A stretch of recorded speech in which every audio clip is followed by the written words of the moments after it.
You ever hear the wind sing? Not just whistle, but really sing. Back in my village, Komala, nestled between these rolling hills and the endless savanna, the wind didn't just move, it carried stories. Old stories. Stories of ancestors, of spirits, of secrets buried deep in the red earth. That's where I come from. My name's Adoma. And this, well, this is the story of how I walked into the heart of that wind, into the forest of legends, and met the spirit they all feared. Growing up, I wasn't like the other girls. I didn't play near the stream or chase boys or gossip by the fires. I had my baskets. My hands were always busy weaving tight patterns, secret ones. Nene, my grandmother, used to say my fingers could whisper to the stars. She was the one who raised me after my parents died when I was just 10. Taught me everything. How to crush herbs for fever, how to tell if a snake's nearby just by the shift in birdsong, how to pray with your feet planted deep like roots. She also taught me to respect the forest. To listen to it. To never speak its name at night. When she passed, the village changed. Folks started avoiding me. They called me the forest girl, like it was a curse. I'd hear the whispers, she talks to trees, or she walks in the grove where Nance prowls. They thought I danced with shadows. Maybe I did.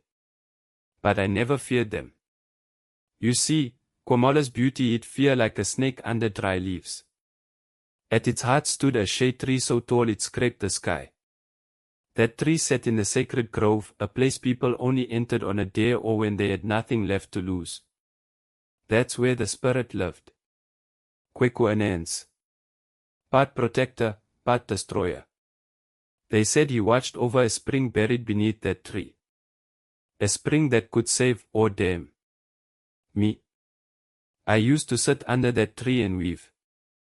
Right there, humming Nana Ya's song. O forest, hide my fears. O ancestors, guide my steps. Maybe that's why they feared me. But they still bought my baskets. Paid good coin for them at the market, even if they barely met my eye. Then came the dry season. The kind that makes the earth crack. Fields turn to dust. The wells. Dry as bones. Kids crying from hunger. People started saying the gods were angry. That someone had upset the balance. One sweltering afternoon, I was summoned to the chief's compound. I remember walking past the guards, the dust sticking to my ankles, my heart pounding like a drum. Chief Nana Kofi sat there, his red cap sitting like a crown of fire on his head, sweat dripping down his temples. Adoma, he said, voice low and tight, we're dying. The crops are gone. The water's gone. The gods are silent. But you know the forest. You know the songs. Go to the sacred grove. Find the spring. Bring back its water or don't come back. That was it. No discussion. No blessing. Just a command wrapped in desperation. I wanted to argue. To ask why me. But I didn't. I just nodded, even though my insides felt like they were unraveling. I left at dawn, barefoot, with a calabash tied at my hip and one of my strongest woven baskets slung over my back. I didn't say goodbye to anyone. Not that they would have cared. I only carried Nana Ya's voice in my head. The forest greeted me like an old friend. Dark, quiet, but alive. You don't just walk through it, you move with it. Every step is a conversation. Every rustle, a warning. The deeper I went, the thicker the silence became. Roots tangled like snakes underfoot, vines brushing against my arms like fingers. I found a grove just past noon. Sunlight poured through the shade tree's branches like gold, and right there at its roots was a boulder covered in ancient symbols. Ones that pulsed softly, like they were breathing. And at its base, the spring. A trickle at first. Then more. The water shimmered like starlight. I knelt, hands trembling, and dipped my calabash in. Cold. Pure. Alive. But then the earth shook. Not like thunder. Not like a passing storm. This was different. The kind of rumble that sinks into your bones. And then I saw it.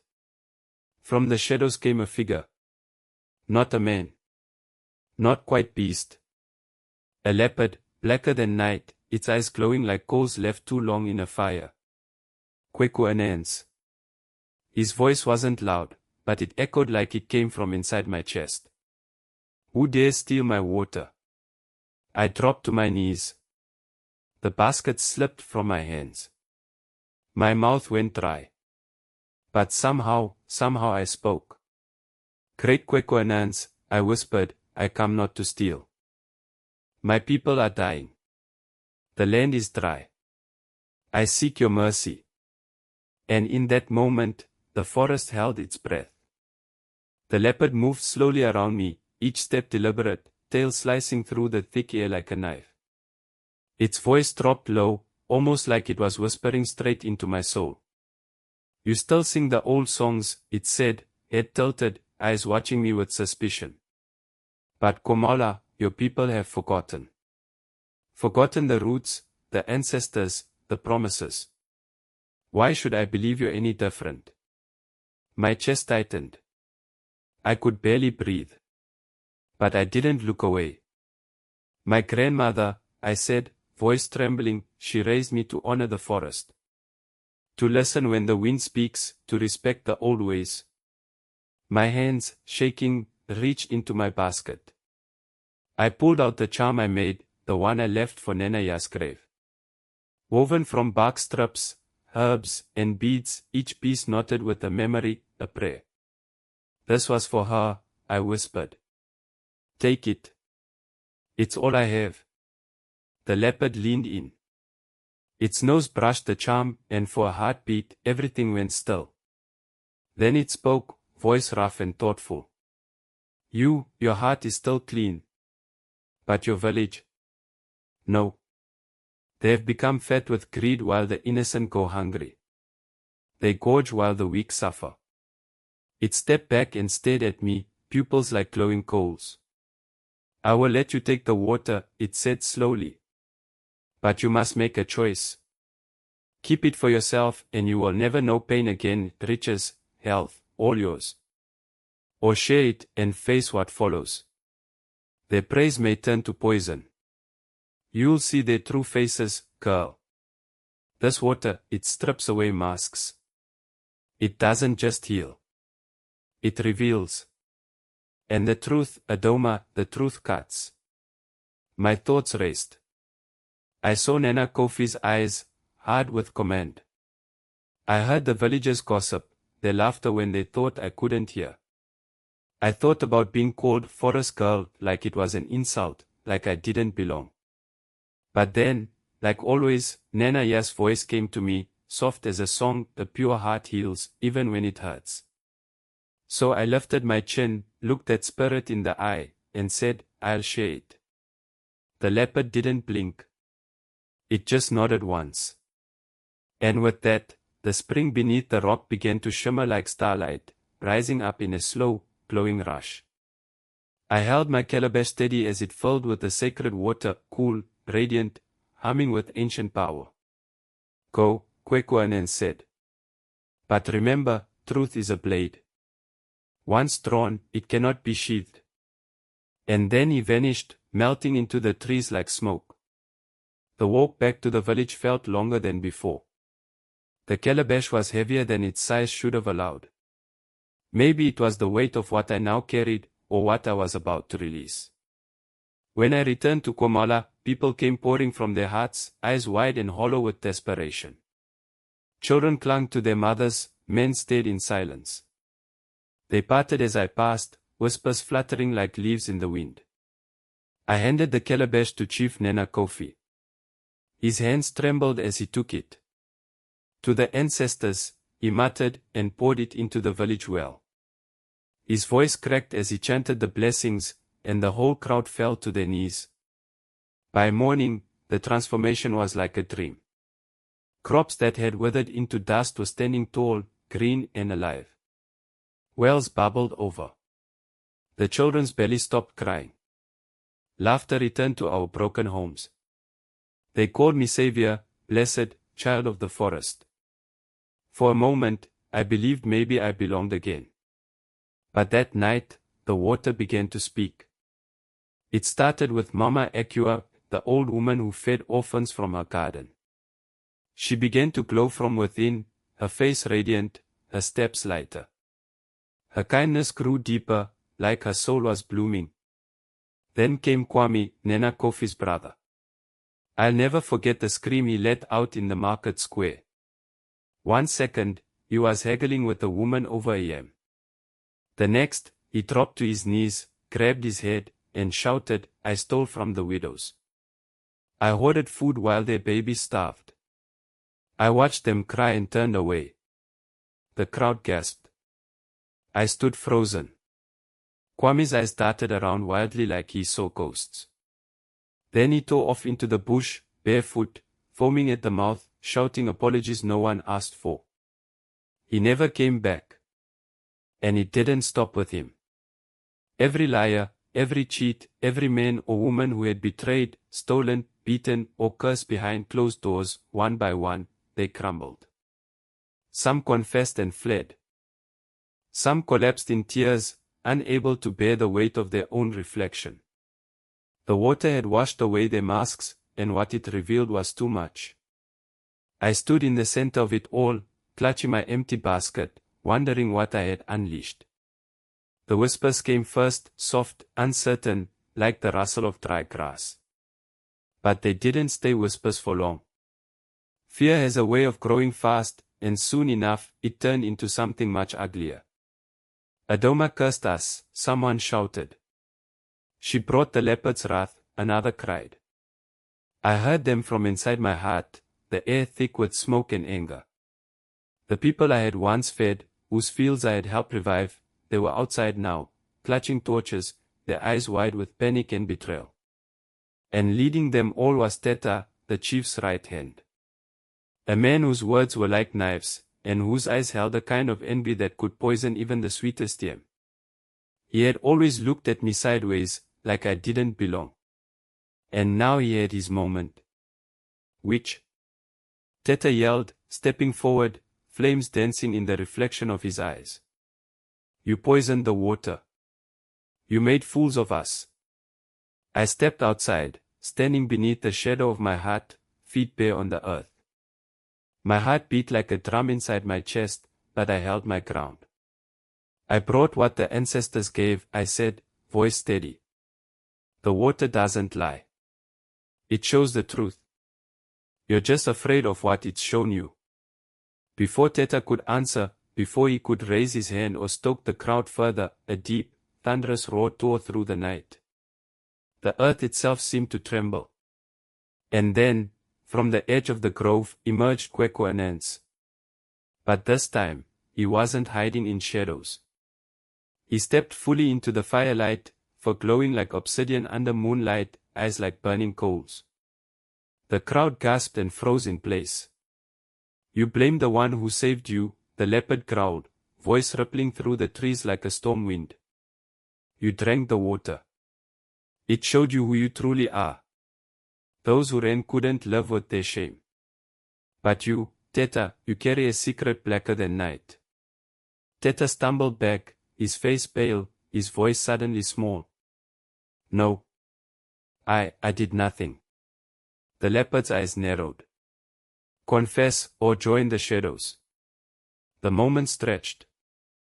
The crowd waited. Then, with a cry like a man drowning in his own guilt, Teta fell to his knees. I did it, he sobbed, trembling. I poisoned Nana, yeah. I wanted her knowledge, her power, but she refused to teach me. So I gave her the wrong herbs. I let her die. Guess echoed all around. People covered their mouths. I felt the ground sway under me. My grandmother, all this time. My eyes filled with tears, but I didn't cry. I stood tall. I had faced the spirit and returned with truth. Now the truth had burned through the lies in this village, and the cost of it sat shaking in the dirt before me. Kweku turned to me, his voice quieter now, almost like a father's blessing. You chose well, child. The village has been cleansed. Guard the grove, and the ancestors will guard you. And just like that, he was gone, one final roar, and then silence. After that night, everything changed.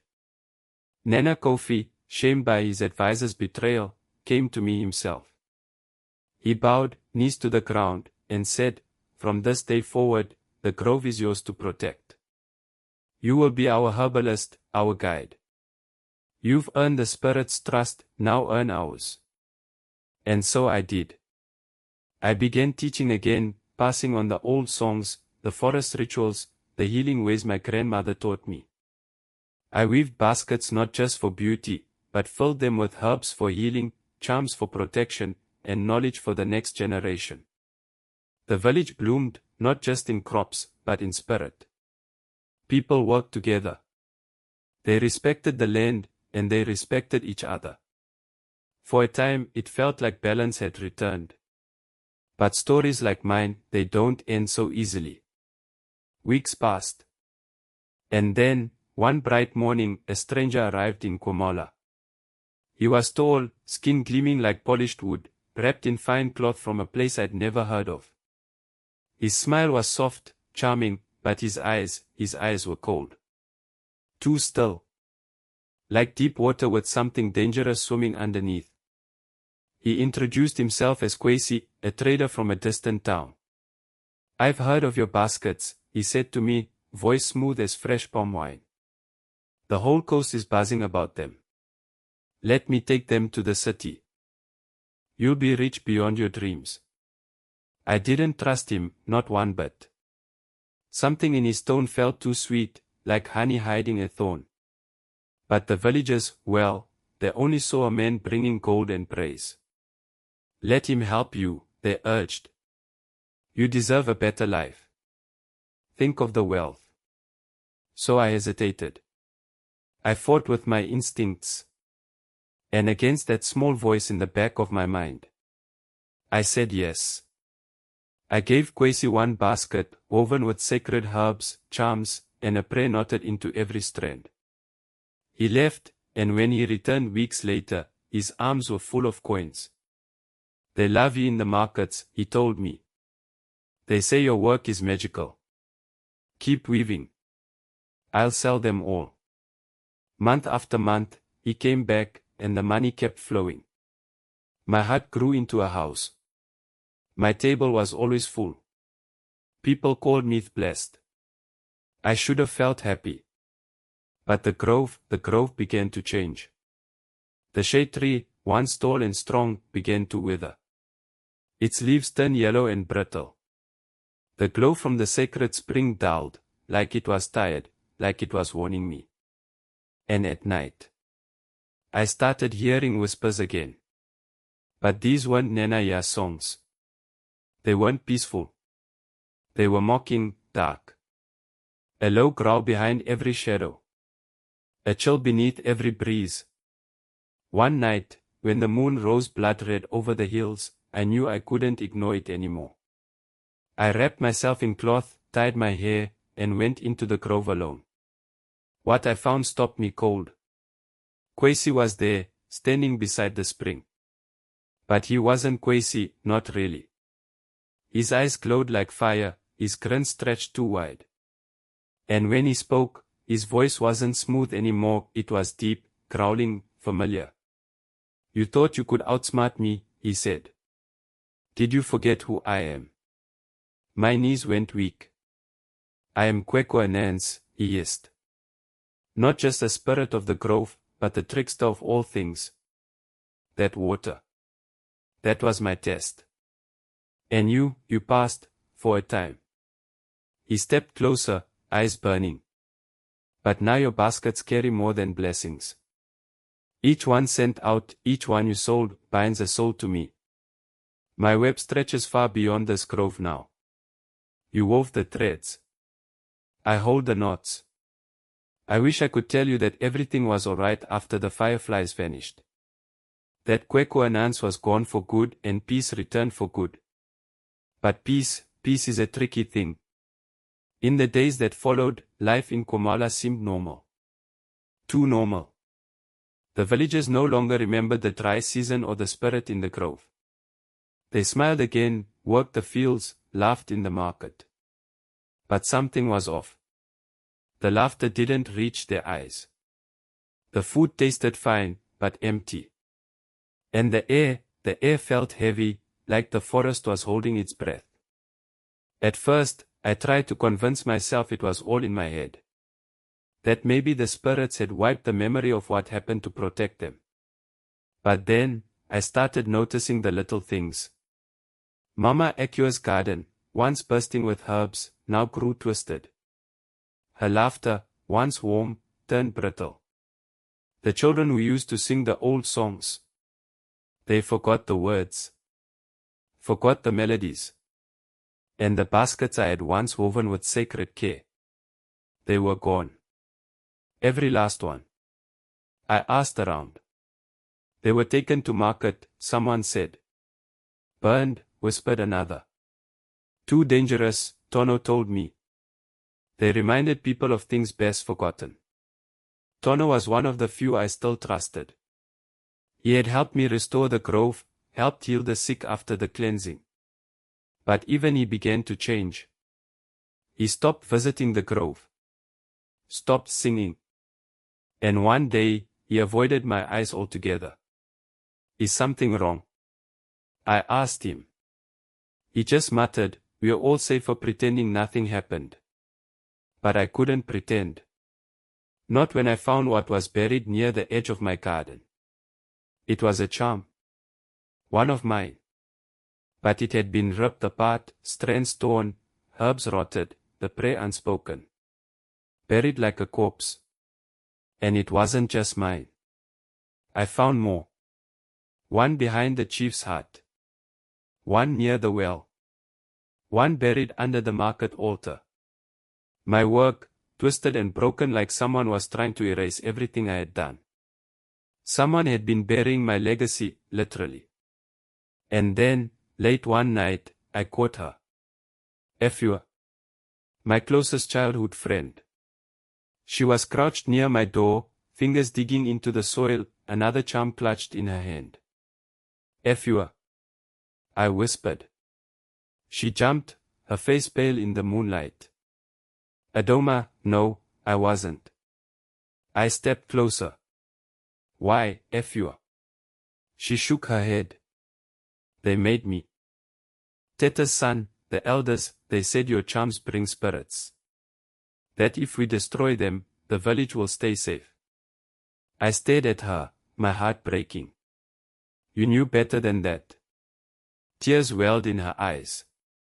I was scared. You brought power, Adoma. Real power. And power makes people afraid. She dropped the charm and ran. The next day, she was gone. Her heart empty. No one spoke her name again. It got worse from there. Someone poured ash into the sacred spring. Someone carved strange symbols into the shade tree, symbols I'd never taught. And someone spread a new whisper. That I was the one who summoned Kweku and ants. They said I had made a deal with the trickster. That I used the baskets to trap souls. That I killed Nanaya for her secrets. And this time, no one came to my door with torches. They just stopped looking at me. Stopped speaking. Stopped remembering. Like I was fading from their world, one breath at a time. I returned to the grove, heart heavy, mind broken. The spring, once clear, now bubbled dark and thick. The tree wept sap like blood. And when I touched the trunk, a voice whispered from within the bark. You were warned. I dropped to my knees. I did everything right, I whispered. I chose truth. I chose the village. The wind didn't answer. And then, he came. Not in fireflies this time. Not in the form of a trader, but as himself. Kweku stepped from the shadows, tall, proud, his face slick with starlight. His eyes held no anger. Just something worse. Pity. You thought truth was the end, he said. But truth is only the beginning. I stood. You lied. He smiled. Did I? I said the water would reveal. That it would bind. That it would show the masks beneath the faces. I never said it would save them. I clenched my fists. You used me. No, he said gently. You used yourself.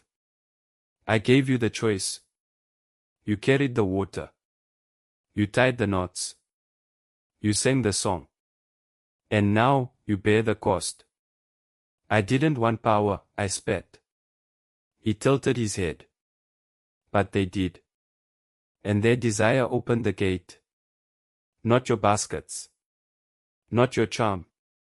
But their greed. He turned to go. Wait. I cried. Is there no way to undo this? He paused. The grove cannot be healed by the one it curses. You must walk the spiral now, girl. What spiral? But he was already gone, just mist and wind and memory. That night, I dreamed of fire. Of a village burning. Of baskets floating down a river of ash. And I woke to find the sacred spring dry. Completely. Not a drop remained. The tree, dead. And on its bark, carved deep, were words I didn't write. All webs begin with a single thread. I left Komala that morning. Said nothing. Took nothing. Not even the last charm. Let them rebuild. Let them forget. Let them believe what they wanted. But I walk now. From village to village. Not to sell baskets. Not to bring water. But to tell the story. To anyone who will listen. Because Kweku is not gone. He never was. He's in every secret kept too long. Every blessing accepted too easily. Every truth we turn from because it hurts too much.